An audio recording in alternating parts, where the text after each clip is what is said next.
valupa buk thangale apasal tha te then som thum pathum na ziak tu chan te a methiwa pa chonale ro chera po chu tlem tol cholein lalin pan chuan an tlan phea silai ri re duk dana chuan poi ho chon ro san an ne ningat mai in kang chu na hual to silai ni se mun sang sanga tang chuan a ria an mel ma te chuan an hual nge an lal te chenin an hup to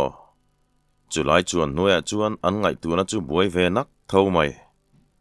lal mu lama tanga in ron kang chuan a hual ti ti to sia an tan son vak ngai nam lo chak lam la ni se mel ma te nom to bok nen kang phim to mailing de vut lamba ka chuan son ngai na om si lova thla te chuan ming thanga chu po thlain engtin nge ni don an tingota ming thanga chuan in kha ain dotin hal mai ro khung ho khu helama ron son hlek lo se ni mai an va chap kan hal sak thel tum ho zong kha an lalte kan hup tian ria chuan dan dan om mayang thlate hun kan nga lo nia tian kiai sakin thlate po chuan phim khur takin in chu dep kai ta chuti lai chuan poi ho si lai churon puakin chona te tom na hlui lam hlir chuan ka pa ming thanga chuan khi sukin min du chen lo kap ro tin thla te lama chuan an tol hreta a tol liam rual chuan a silai chun met puakin an mel ma zinga pakhat chu a eu or mai ming thanga po muala chuan in vet liamin thla te nen chuan an han tho hala thla te chuan engtin nge ni zeldon ku ente meichar nen an in pango zial tup ani ber khule tin malam khana tanga lo lut mek telam chuan hoya ming thanga chuan lo en vein local ro se lalmula soni peiteng helam zongin miron polok lovang le in kang rem ma chuan an tan chet ngai nam big lo hei khuwa vardon ruai chuni to maya kanin chin fel vati tu lani tin lalin lama chuan an son phei ngala chuti lai chuan liang khan chuan ding datin chimlam ko kang mek te lalina tanga chimlam in kang te mu chuan arum ko mai vombil i ho khan chim kang bang china kon tran la ula seng thang nang ni mar lama le ro a bak zong khan min zui ula lalmul kan tuam don nia tin man mo zet chuan an tlan ta chon le ro chera chuan lalmul thleng phei toin nu na ho chu thuvek turin an tia chung ho la chuan hlau zet thian an thu chu zomin an fa te hlau mang ang trap chuan kan hup sak tro ka chona chuan tu ma ka huai kombolin om su ani lo chuan pial ra la ka tir don chewania kan kong dalin om hlek su tin leika chuan a kaya vok za thang chuan mel aralin tian in hup ki mem tian zo chuan vok za thang chuan lalina om te chu kan hup ki me nang ni lam engei nan tin lo zot le ta chona chuan kan theyang ang chu kan kap tluwe ma se ka tluk se nan nilova helai hi lo thleng sela ani kan ni chil to mayang chu a lo ti bai ya ming thanga te lampo hi an lo lang don tong chu mo han ti zui zatin ro chera chuan khai khu rin aina ron son chak rio maya lalte kha in pen na tan mang tengu chuti lo zong thalan thla she don hau lo ani o tin kildun thang chuan tham dinga chona le vu za thang po chuan lalchin thang te nu pa chu han kuai ding halin an ngonga chuan chem chun chuk tu boka lalchin thang chu thoko kok mai chona chuan ma ni mai chuan pil ral ka kai don reng lo nang ni hian min zui ve don ani ti pa chuan na zet thian an shom beta ming thanga chuan thla te hena chuan anin then dar deutlat mai ka ti kil tina tangin min huala ni mel heti chuan kan che sual theitlat mai kan man mo ngai nia nu nau le lau chung kwa te ki in pen na ta na kan man mai ngai a ko top taka kan tang ta han tin thla te chuan engdanga chang ta lo chuan katlu ni ngat zongin an hek ve hleng le a lo ti maya chu ti lai chuan anom na thlang lama tang hian thomaron oma anin nai to tak zet mai ming thanga chuan thiana kan man mo ngai khilai thlen ma silai puak ani vai chuan kan chan hian mai an chan potluk don lo ni o tinan tol zunga heti lai hian khua point var lampan toin leilung chulang tan toa in kang po aza ve ai tam fe kang toin in dang chu man kai zel boka chu chuan an mel ma te che chu na sa takina khama chu ti ni lo se zong an na sa lo hle ta veng le re lo te lalmual theng chovin thilom danan mu chu an kiai sak mai ming thanga chun au ngal thatin thian teu in mit le beng kha chingun leng cheu khoi lama tang poin ngen mu hi ron leng theinia kenin kan lo veng don cheu nia thate lalin chaga son tran khola kein solai thing kon so kalo be chanange tinan in then ta khuaporon var chiang zelin in kang chuna ti eng ut mai bok nen nu ho chon mit tui nen an in kang te chun thira engma chun soingam silo chona chuan an lam pana lo hnai mek te lam chuan hoin lalchin thang chuan shom noka mong hang ho angam fa chuan kan lam hoi hian siam an lek teu in lal chung ku te in himbik don lo ania a lo ti chara ro chera chuan kildun thang kai za chun tlo thlep nokin in mi te ral thuam thlau turin thu pero ani lo chuani lu hi kala don ania an ti tur chuan kildun thang chuan then chak chung hian pa chuan mela ani la chuan lo nem thlebui mai bok sinen an tan chuan be se bo tak zet mai an pasal tha te chuan chung ho chuan ka plum thei em ang ti pon ria ma se an ni po chuan himbik don lo tin chiang chuta vuak za thang chuan poi tong hian pingkul ho kha in man ruin thlau don nge in lal chung ku te gan mang don a lo ti lu nga chulai bo ruak chu re duk mai a tang ru phian mai le nga la vombil le vual mual ho in fin khom khan lal mual chim lam chu tu amin chu tiang bokin mar lam po seng thang te ho chuan an tuam hne viau mai boka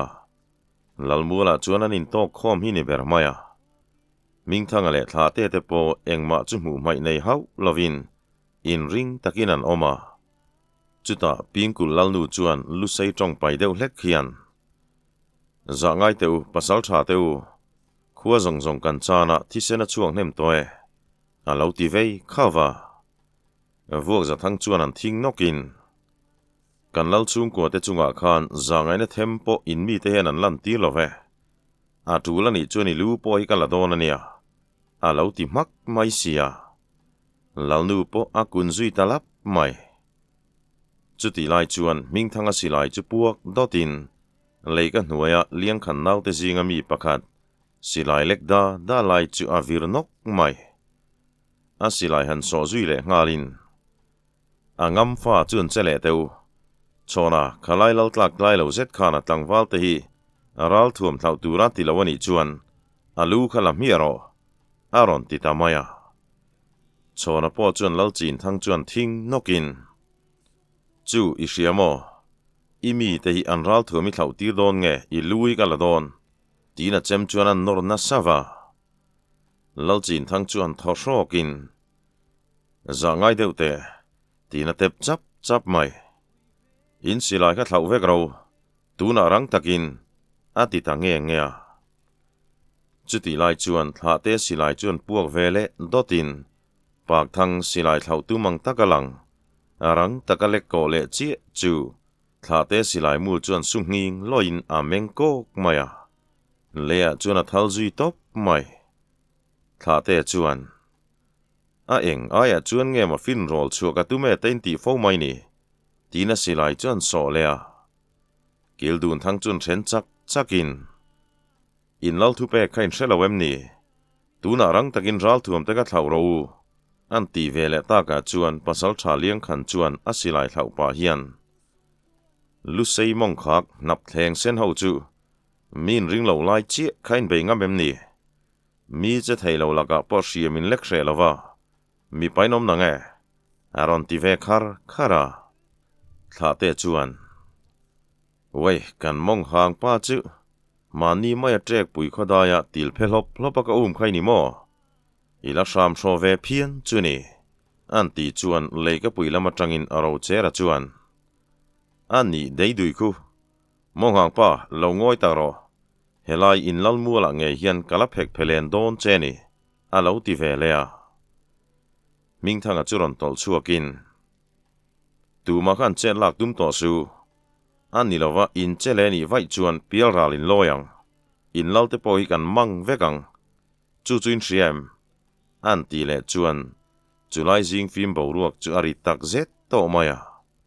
Khua la chu in som ni vel ti lau akang phai vek toa. Nu nau te la trida chuan thu bokin.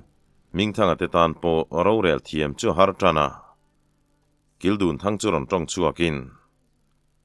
Lu sei ho in du chu la ula min chua san rau. Hei, khua ti tur po kan nei to lo ni hi. A lau ti ve bala. Rau chera la chuan. In lu tel lo wa kan kirmay nin rina. Kan point to na le kan mi le sa te nun na lutak nang ma ni wa nga heti za ta luan ral to nua. In chunga za ngai turin min ti mo. Ti pa chuan akai za thapor tur maya chuan an chir sakale. An ner sok mai. Chona chuan. Nanga khua ngay po mei va pa kan chan tir don. A lau ti zuya. Lal chin thang chu meng nuai rai mai. Lu sei pasal cha teu za ngai teu. Kan ti dik lau zong zong a khan thupa kan choya. Kan vitamin chung chuan ka ti ama cheu. In lam hoi hian siam kan lekin mit kan siai to ngai lawang. Aron ti ta. Chuti lai chuan seng thang churon trong chua ve bokin. Mel che ho. In arpa chan lai po chu in va uan pui deu vele. In nga mani chuan kan lal te chu in tin mor po khanan khoi teu. Helai hian ka pot som vekang cheu. Ral thuam choi thei om ni la chuan in nuam salau khopang. Mi pa fain omani chuan min ma chon ula ti nia. Tina ron pen ma. Chu zong tha te thinin na tur talau. Mong hang pa. In lal te lu hon lau chuan khua chua san kan tum lau ti hi lau shepot mai te. In amani pot chuan i ral thuam ka charla. Mi pa dik tak ma hian ron ding ta che. Ti le pen chua chu ruala. Minh thang a chuan. Chian pa zo fel vat te. Tu ma khan in kut mor pa lau che chu. Tina silai ngul nen chuan a hoi kual riau mai sia. An ne lom lau khop mai. Seng thang po han room ngatin a kol nam chu chara. Tha te nen chuan in ve zui ngalin. Mulu kol tlang khu min niron chua ka. Ni thara chuan an chem vai te chu atle dun zok to mai. Seng thang po han tre chatin a chem chuan vai chua ka. A tha pek po na khat le mai. Tha te chu ding lama chuan lau tol sonin. Seng thang kol nam chu lau dang trek soka. Chu ta seng thang ron zuang le chi chu a chem chuan lau vain. Seng thang chu le tlang ma chuan in dang ve bok ma se. Tha te tha pek na lutuk chu chel hek lau le. Atla thum trok maya. Tha te chuan nui sukin. Mong hang pa thau ta che. Mi tlu nu ka bei zui ngai lau. Tina ding ko tau maya. Seng thang churang zet chuan ding chuakin. A kol nam nen tre ruai chung chuan a bo le ta. Tha te po tol tum to big lau chuan a lau in ringa. Seng thang kol nam ron vai chu lau bumakun zokin ain bin nga la. Chuti pa chuan a chem siam zet mai chuan vai kho zok mai zong. Seng thang kai za chu sa zokin. A thlep nok maya. Tha te churang takain herin. Seng thang a kol nam rin chana ching chi bulak lak chu. Ne zetin a shum ziela chuan a mana. Lal chin thang lama chuan kuai herin. Tim na nei lek lau chuan a ngong chuan zai sak ta le. A khai far kluk mai.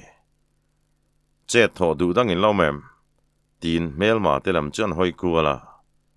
Seng thang lu chu liang khan lama chuan an the pei lopin. A chem chuan an kok zuya.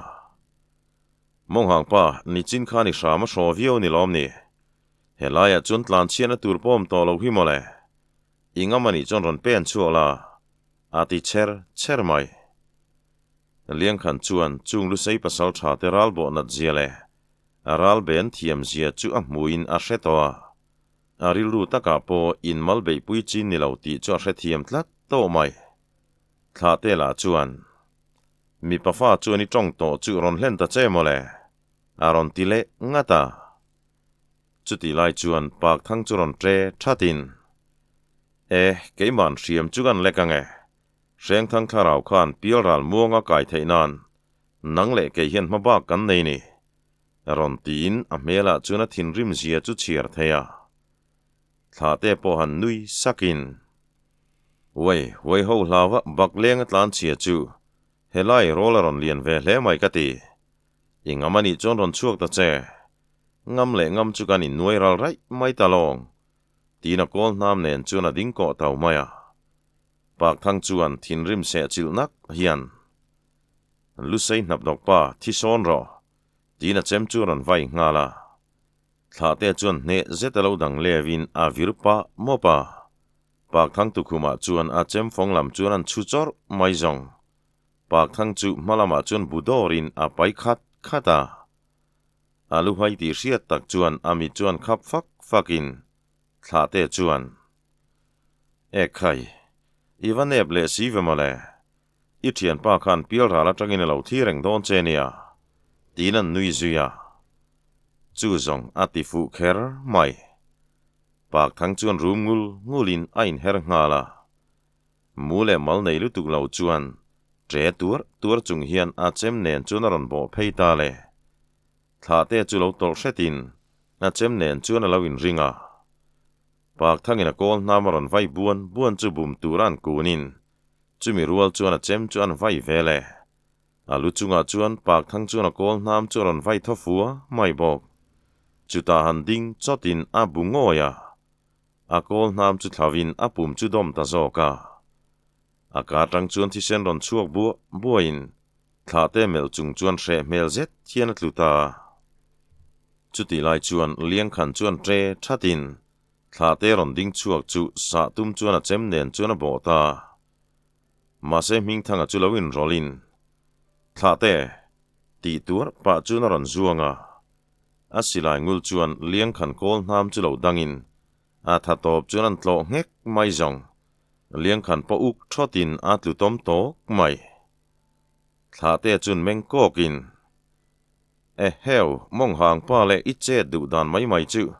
kha mi doi zep thom no ni nuwa mi sa don hau lawani o tina chem nen chuan pan le mai an tuma a mela chuan a thin rim zia chu hai rual ani lo ma se ming thanga chuan lo makhalin nang chu lo cholte kha ka silai poi lo kengla mi lo veng ro solai ngar bor doi zep zet so ke man kan ching felange tin liang khan chu rum zet hianan mela thla te chuan a kol nam chu ming thangan me belin a silai chu lak sak ngala angam fa chuan in kut mor po kan phu teu lu hek hok khopin ka kap don chewania anti khara atua ma chu chet zairel ngam ponom meu lawani ming thanga chuan kol nam ne naron ding chuak mek liang khan lam chuan hoya nang hi mi patong ini tong vea mi pa che ti ni chele ngam si lo mani sahim na zong atlan duan om chui lo ni hi anti deu sala liang khan lama chuan in ring takina pen phei ngala pasal tha liang khan po chuan ama lusei pasal tha pian thiam zet mai mit meng hriam hrak mai bok si chu a phai na hriam satli angot lo tia chianga atum le bei se angin a chefu si lo thla te kha hloi fu ni se chu a ho te chu au turanga ani ni chil mai tum khania ma se tu mang chu na che thei ta si lo a ho te la chuan en thina ui doi zok ang mai chuan an meng khup lup to mai si atan chuan a ma ding lu sei pasal tha chu pumpel na turom to chuang si lova du thlan tur danga nei to lo tin hriain an tho haka chuta a kol nam nen chuan an tho tralin ming thanga po an ding data nang hi pasal tha vuat lak poini love in dona mani nau te bakleng in itlan chiat sana tuna ni se min rin lo lain chan thazok chan tumin tikhani bei dunia ilaka hian tin thertia point zang ena kalan tir don lawania alo tia liang khan po an ding chuakin a tho hak mai lusaipa chutie main pau ro vei chuni he ka kol nam hi in mi le sa te thi senin a buala sin kalaka hiani chu lua bik lawange pial rala salka nei beldon ti na ni maya ti pa chuna ron bo ngala a kol nam chun ron chuksa ngekin a tu na thai na kut thak po na view mai ming thanga chulo in dang ve ma se a tol dor thova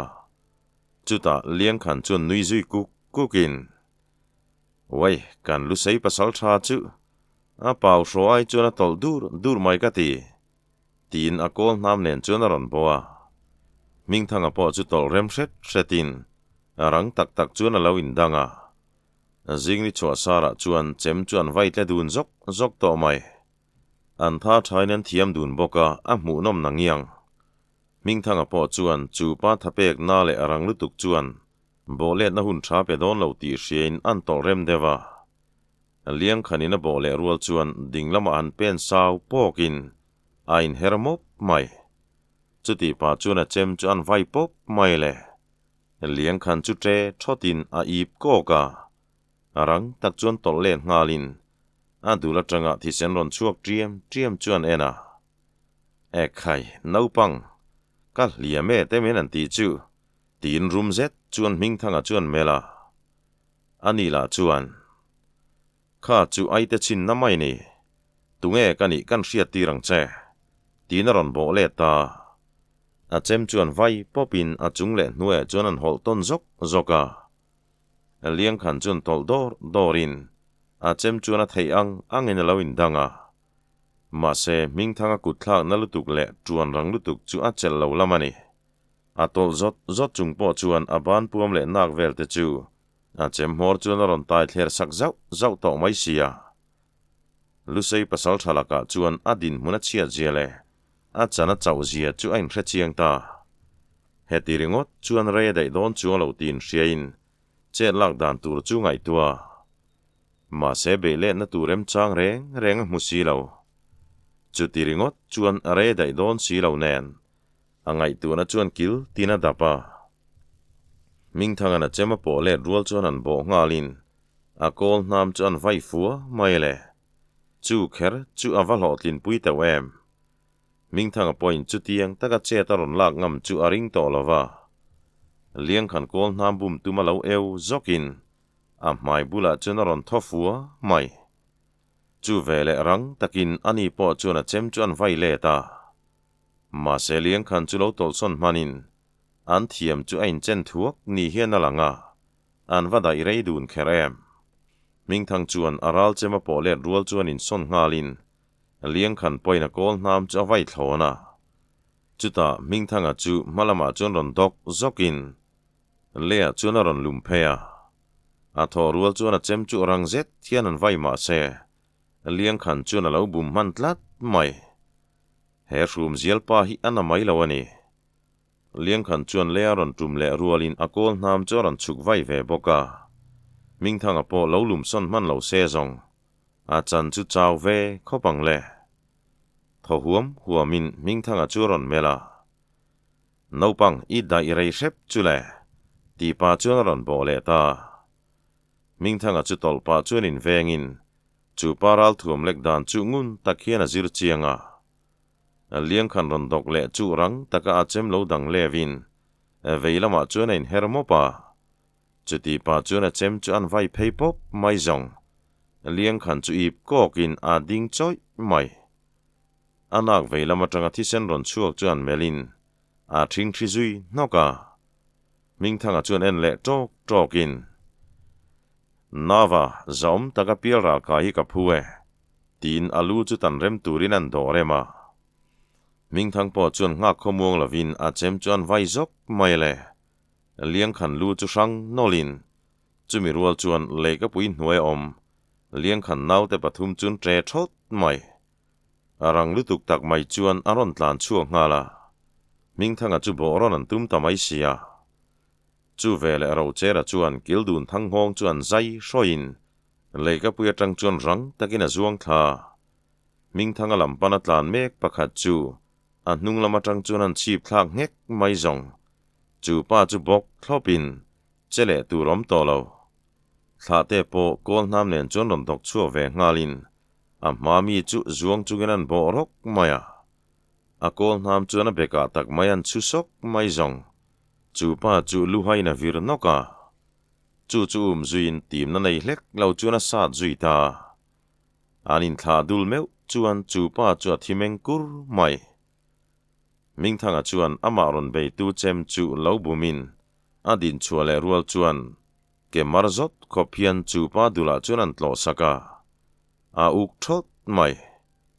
chu tak mai chu ro chera chuan hne zet thian lo kwa betin a ngonga chuan a chem chu chuk tua tim na nei hlek lawan potgal hrai mai zong chu pa chu a zoi nok mai chu ta thla te chuan rum ngatin enga lainat na le zangai na dong tla kain khosak du malek ni tin a chem nen chuan melma te bit na chuan a zuang lu ta a mami pakhat chu lu uai hnopin an vai non le sak chuan chu pa teri po chu re ngal mak mai ro cherele ming thanga po chuan rang takin an silai te charin an kaw ngala ro chera chuan an tin kualin tunge che la thongam cheu an ti chuan ovombil chuan a kutaron phara pasal tha teu khonga in za ngai teu kan tlome in laka hian dol zorin kan zorani tu ma hian in lam hoin kut mor po kan phu don lo chu ka ti ama cheu khonga in idu to kang u alo ti chuan ming thanga chuan enge mole in dua in chowa in chou chua ka ni hi hi hriang cheu kan huang nek zong en chele ni vai chuan in lalte nu pa in thinga lang thate an ral thuam te kan khom la kan lo veng che nung khir vek bokela thang han tin vo za thang chuan le ka sulai khopin nazet mai hian lal nu chu the thlua le ka puyom te chuan en kualin tu ma khan huai kom lo bol reng su tin lalina chuan a lu ta sui khau tam tok chianel sa nen chuan ron chuakin thla te hnung chu zuya chung ho chu hnung khir ta mak mai tu ma che chang ngamanom to lo ro cherale ming thanga silai ngulla chuan a bi ngur to mai sia an tan chuan chet ngam na chi ni to lawani lalnu chuan thelo hian le ka puya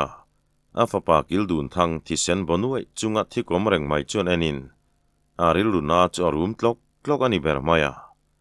trabringam silo chuan a thin lung chu ruma in dona wangina fa te zong chu a chan ani to sia tuna chuan ama le pasal ngei po melma telaka chuan an himangem churingot po chu ngai tu thamatlinga in dona wanga an chan chuan ngai tu letin aril ru chu na tak zet mai thate le vo za thang ten tlangwal ten hnung khir zo chuan ming thanga chuan tikhan in khole lung kan ra chung chuan in lo om don nia han tin nu nau ho lam chun hoi le a in theidan le rem chan dan ang khan in ko pur na tu lo zong ula ma se kan thu hial zong chuan om hlek su ani lo chuan he khuai kan mang thak ang cheu han ti le in ro chera chuan nula ho khan helama hian tuk chuan tu lo bolula an ti lunga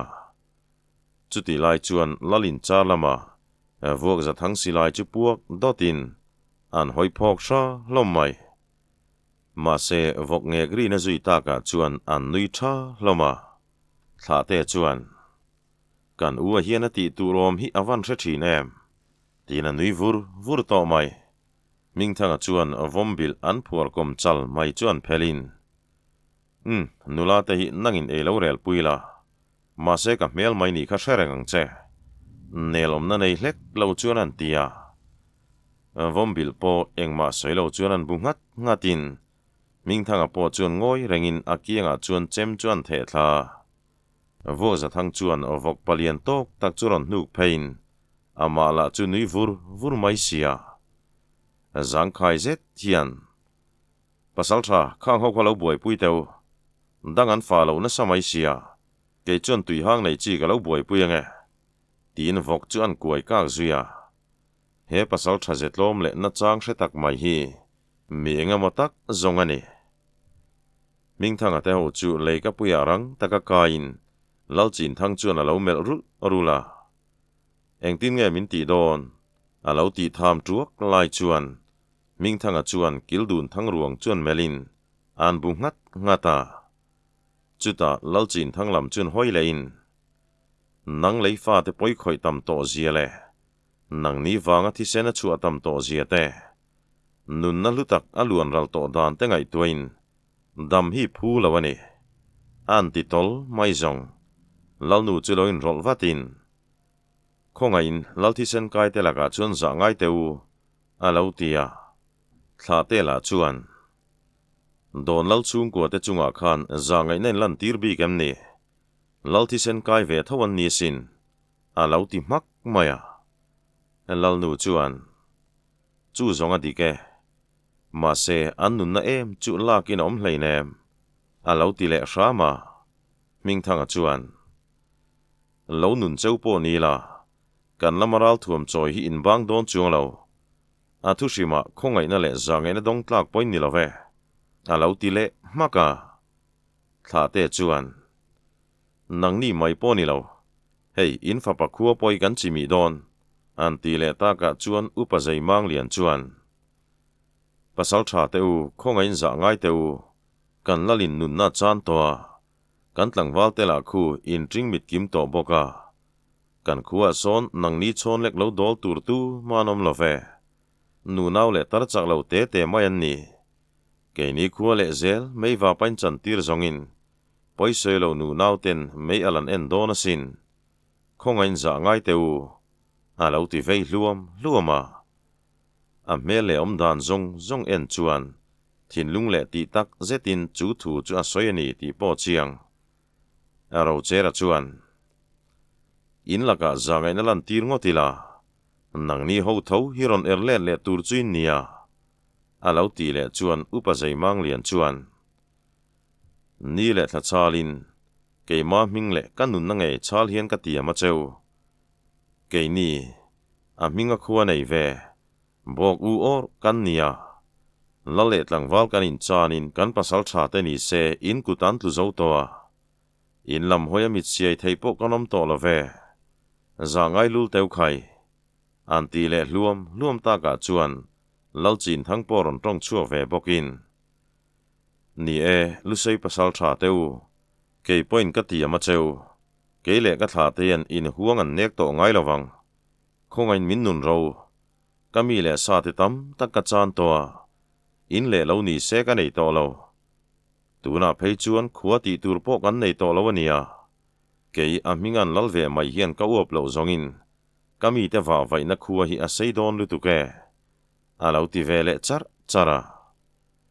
lusei pasal tha te point soi turan van ta deuh nge ni an ngoi thap mai chuta ming thanga chuan engpo ni se kan lo ngai tu don nia tia a thian te chuan enin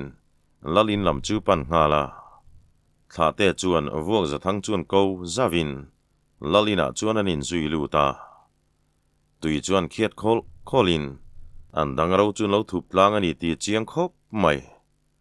tlom ngai na fashin thian chan thi ngam nun nei lusei pasal tha te nun chu avamoi tak em ming thanga chuan vuak za thang hne na chuan kha pasal tha kan thu le hla eng kim kha ishe phakin ka ringa eng tin nge mo kan ti don ni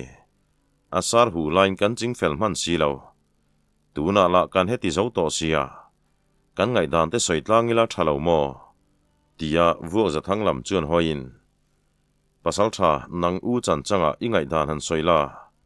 an ti le chuan vuak za thang chuan bunghut ngutin a mel chu thutak ngul maya ni in thu le hla ka lo sia song ho la ka son mel ka ti siam na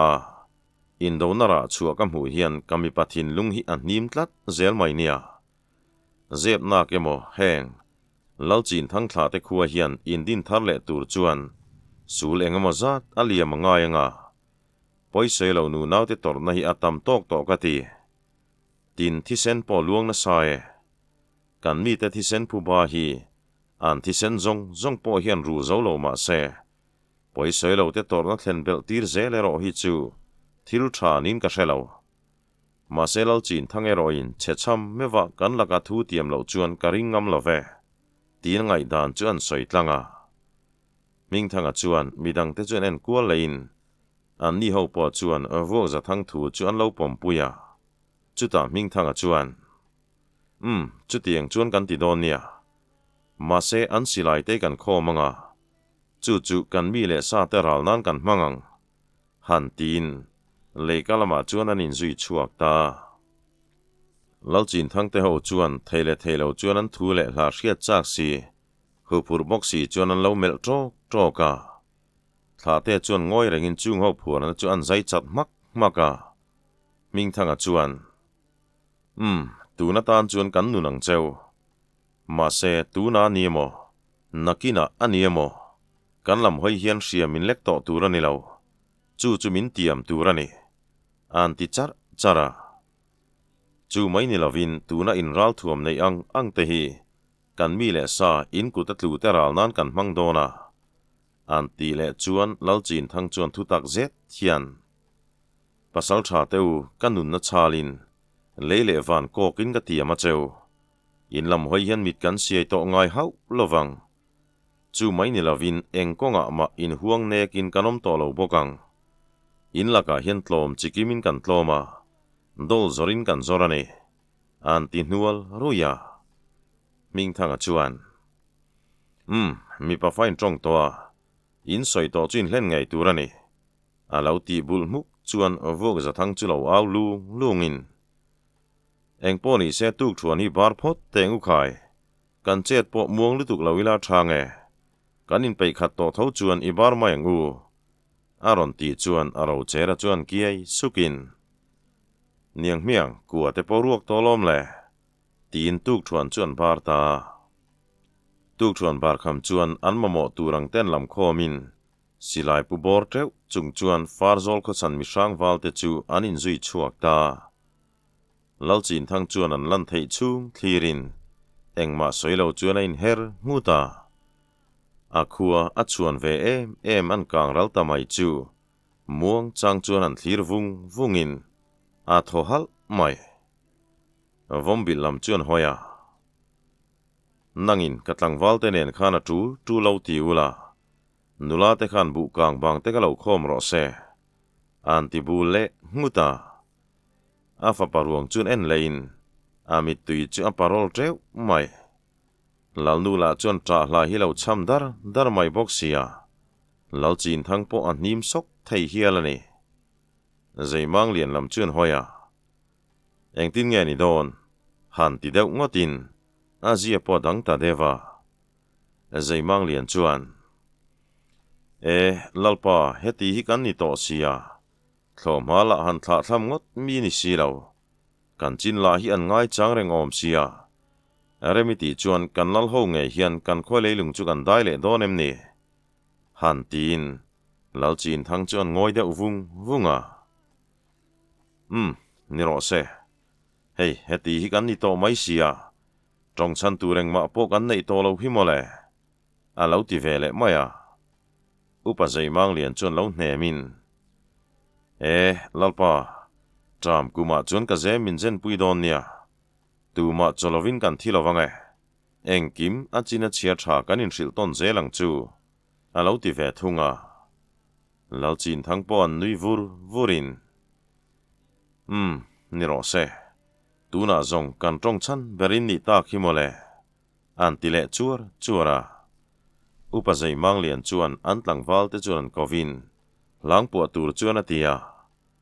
an tuk chuak fu lo zet mai awang chuan chet vel pon phur lo tlang ani lusun trap thom le mangang aw rol chuan khuwa khani hot mai sia lal chin thang po afa paruang chu enin a thungoi ngul ringot mai ni chuti lai chuan farzol fanu mel tha sai chingi chuan bang thlang lama mol te thia chu aruk chuan a mel zau renga ming thanga tela chu pu lenga thlang tla ang wang mai ni sia chuti kara chuan ti phung leng mak puila khoi tanga lo chuang e ti po hriat lo hian a leng vela ming thanga te chu ral kuta tluta ni om tak te thom ri varon chuang nen lalfanu mel tha chau ni lo nu thangi le lian ru ni po an ngai thabik lova lo te hal fel to in kut rual chung deuh te phei chuan thla man sa zo to thlai chi te po an thla kim khata ruwa thim pui khal man nge bu tu chu tumin bu chi te chu an thlir tana valupa khotina le valring ate ruam man nang chuan thokmo chung te le raldova nunna chan ta chung te chu matia minan tuam hloma lai ora te thian hoero chu tla sang devin lian ru ni chu loma ke pin bu chun tu tran der to maya an kutarual boka mi ma zel chuan an chuang ani lian ru ni po chuan hoilem lo ma se lai ora hian chhona te om lo lai chuin rem changa la adu nalama chuna felin sala alo ke ol lo ve thonen lian ru ni tera po ati muitak zeta azim nein anule pa te chunga thata chu box sinen an thian ho dip la ana em mai sia an valu pa te thula chu soidot turom si lo hian an palzam thiam sia tlangwal dang te chuan lian ru ni chuan pa pek ti ta chua chapa lian ru ni nu le pa ten an lom zinga lian ru nin tel tir ta ga phei chuan atu ma chuan rim ena pon en tolova lai orala akha tok chuan sala vereng mai sinen an khuwa tumpang lu loi thei tu om chun kha ani ve tlat mai boxia a tonga lianin pasal tha che thiana chevei rui mai boxia lian ru ni chu akei pui sa hau bur mai ni nakina chona ten lo la let le ngeyanga engtin tak chuan om zui don ni mo lalle upa te po anin mukhom olova soilang lo ma se aruk chuan an ngai tu na buai tana an pasal tha te chin reng an hrelo mai chu ngai tha mong hung thei ponom meu to lawani upasial kai chuan a vai bel han pak tualin lalpa hei thla po de mai do ne kan pasal tha te la hei an thom ri wa po hriat turom ei lo maya an trum hi fu chi lo nge mani don le hetia chin hrelawan saku ser nga ngot mai chu muang lein mong kan hung thei lo chu ni e an ti dap chuan lalpo han bu ngatin nia chu chen an thang mai chu ngai po thalo ve ma se eng ti nga ro han nei chi nge mani chuangang a lo ti khau mai sia an chin bi turin ka tlangwal ten tir ngot donila ka pasal tha te chet po fu lo na chuan engan ang luain ka ring si lo an ti le a adik tak chuan ro rel thiam haran ti ni upasial kai chuan kan valu pa te ngai dan po hi hriata chak om ka ti an ti le dek chuan lal chuan nia chu poilo khopang langau pa zanre khama valu pa te kha lalin moi tur hian lo hrilla an ti zui zata zanre kham chuan valu pa khotin le valring ate chu lal ina ron lutin lalpa eng thu hla ngai ni ta an ron ti lu ta aruk tak chuan lalina ko chan chu an rin zon thiam thova lal chuan lo teu ko pa te ron kai kim sela kan pasal tha te chin hi soi ho tul to ni hei chin hriat lovin hei chen an thang bo chu nia ngai lam te po tha to lo ve eng po ni sela arem lai khanin mong te kan hung phot mai teu alo tia upa ten lo thlen chuan lalngur sai lo chuan aupa te chuan mel kuala lolam ten ching fel khatem an ti chuan khotina chuan an chin fel khat to thu chuan lo changin kudrual chung kwa phei chuan bun tu tran to ni ruwa thim pui khal man chuan kanin thla kim thei main ka ringe tin lo changa tablama thu lalfanu chuan pa te ro rela aruk chuan beng lo chi ve in lal chuan kan pasal tha te hian min rial rei tar yo maya an ri wala hriat turom si lo nang nilam po hian in ngai tua ve hle toin ka ringa hei chen chin hriat lawan om ngot mai chu adik lawani lola min chin fel khat chuan an chin bi tur hi kanin tir mai don nge ni lalle upa te hian ma ni ngota thuan ti tluk chu kan thiam lova enge moi ngai dan te ni reng le an ti dap chuan valringa chuan nie lalpa ke ni lam poinin ro rel kan lo ngai chang ve thova zep na ke mo kan ngai chu thalo tlang to ni alo ti ve a khotina chuan nia lalpa chin bi thua zong lalle upa tenin ti dan khani sela ke ni lam chu kan in pe nia khuanun za ngai nga eng man ti lo tura ngai ang u chu lo renga an tu ma fu to lo po ni se hetieng ma chin soi lo wa thla thlam ngot chu thil di kan ni lo han ti le in lal chuan ani chuan eng po ni sela nak tuk han ngai changila chuta engma chin kan hreta lo ani chuan tlangwal som vel hruain chini lo an bi donem niang ma se phim khur top khan phim khurula mi le sa kan in chan nem to sia an ti hul deuh haka khotina chuan ole lalpa tia engma soi to lo chuan lal in an chua sana atu zan re hun thleng mai po chuan an pasal tha te chin an hriat ta si lova chuan khotina le walringa chu zolbuk lama kalin tlangwal te hnena chuan lal thu anga atuk lama pasal tha te chin bi mai an du thu soi turin phur lo zet chuan zolbuk an pana ma se zolbuk an thleng trep ti chuan triau luilam kot chua bola cham thom hriain an ding dun chat mai chuta in mel aralin lalin lama chuan chak takin an tlan chhole ta chona o nge mai chuan bo hlaron cham alin silai chun met puak ta dur maya langur chiara meu po mongkan uk chuan a hoi kuala aupamin thangzola chuan enin khai ka pasal tha te oni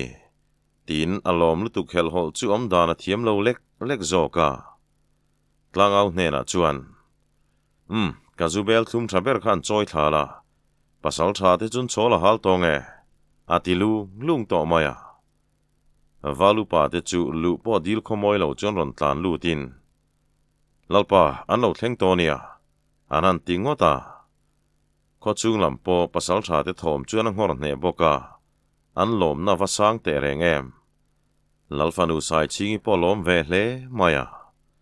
aru ka om dan lo chik tu lal nuero chuan afanu om dan chu mu mai lo viu mai sia oi chemi kan pasal tha te ban tur ar ke jiek te ka lo buat saila nak tu jing lam chui lo huak ve don nia lalfanu te ti lo tur poni bik chuang lova ti pa chuan an nui saka